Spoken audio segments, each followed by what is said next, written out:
Daniel remembers the first day clearly, not because anything dramatic happened, but because of how small he felt walking through those doors. The school was quiet in a way his neighborhood never was, clean-polished, certain of itself. Students moved with a confidence Daniel didn't recognize. They laughed loudly. They spoke as if the future had already agreed with them. Daniel lowered his head and walked to his seat. He had learned early that when you don't belong, the safest thing to do is take up as little space as possible. His clothes were old but clean. His shoes were worn thin at the soles. His backpack had been repaired more times than replaced. No one said anything at first. They just looked. That kind of look. The one that isn't curiosity, but calculation. They were measuring him. The boys around him talked about things Daniel had only seen online. Vacations, new cars, restaurants with menus he couldn't pronounce. Daniel listened. He smiled politely when spoken to. He laughed when expected to. But he never offered anything about himself, because there was nothing he could say that wouldn't expose him. The jokes came slowly, soft, careful, almost kind. Why are you always so quiet? You don't really go out much, do you? You're just simple. Simple, that word stayed. At first, Daniel told himself it didn't hurt, that words were just words. But words repeated enough times start to shape how you see yourself. Someone noticed his phone. Someone noticed his lunch. Someone noticed he never joined weekend plans. The jokes grew louder. Does your phone even update? Careful, don't spill anything on him. Daniel's probably saving for rent already. The room laughed. Daniel laughed too. Not because it was funny, but because laughing hurt less than being silent.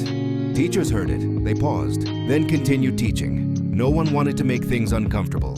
At home, Daniel said nothing. His mother came back late every night, already exhausted. His father had died when Daniel was young, leaving responsibility where childhood should have been. And then there was Maya, his sister. She laughed freely. She believed easily. She trusted the world. Every night, Daniel stood at her door and watched her sleep. And every night, the same thought returned. She must never feel this small. But school has a way of teaching you how powerless promises can feel. Because the next day, everything finally broke. By his final year, the weight pressed constantly on Daniel's chest. Every laugh, every look, every reminder. One afternoon, the teacher announced an international school trip. The room changed instantly. Excitement, planning, assumptions. Daniel stared at his desk. He already knew. When the teacher asked who wouldn't be attending, Daniel spoke quietly. "I can't go." The silence lasted half a second. Then laughter broke it. Of course he can't. Trips cost money. Why would he even try? Something inside Daniel went still. Not angry, not broken. Just finished. He stood up, picked up his bag, and walked out. No explanation, no argument, just footsteps echoing down a hallway that no longer felt heavy. He never went back. People said he quit. They said he failed.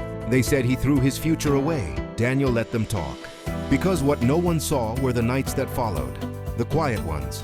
After Maya slept, after the house settled, Daniel sat alone with his laptop. Markets fascinated him, not because of money, but because they revealed something honest about people.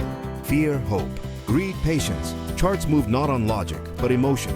He studied relentlessly, stocks, crypto.forex. He started small, so small that losses felt personal. He lost money, then lost again.